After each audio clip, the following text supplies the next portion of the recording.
आसाम की chief minister Himanta Biswa Sharma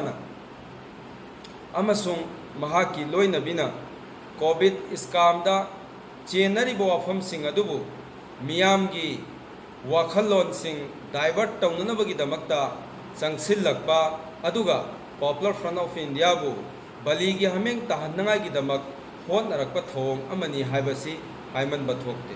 popular front of India ngasi फावबदा आयन यादव थबक अम फावबा लोगी कांगलोनगी वांगमदा थबक अम फावबा तौखिद्री।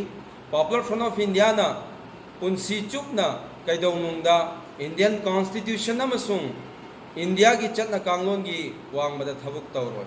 पॉपुलर फ्रंट ऑफ इंडिया ना ngasi फावबदा आयन अमसुंग लोगी मतुंगिना थबक खुदिंगमक तौरगा लाक्लिबा ऑर्गेनाइजेशन अमखक्तंग।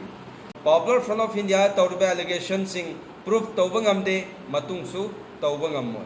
पॉपुलर फ्रंट ऑफ इंडिया दा एलिगेशन तौबदी लाय तौइगुम सुंग पावर सिजिनरगा तौनिंगबता तौबा ngamba तारगसु मदुबो प्रूफ तौबा हाइबसी याम लूना थोकपा थौंग अमखक्तंगनी।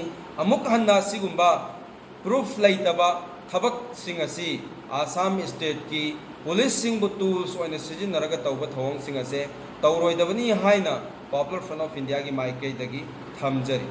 इंडिया की समाज असिबु अवांग थाक पुखतनबा इंडिया की ह्यूमन राइट पु कन्ननबा कॉन्स्टिट्यूशन बु ngakna थमननबा होटनरिबा ऑर्गेनाइजेशन अमदा मियामबु लान लमजिंगनबा मरक मरकता सिगुम थौंग सिंग चंगसिल्लक्पा से तौबीगनु हाइना हाइजरी अमसुंग असिगुम थौंग सिंग असे मतुंग तौरक्तनबगी दमक्ता अखोइगी माइकेदगी यामना कन्ना अपील तौजरी।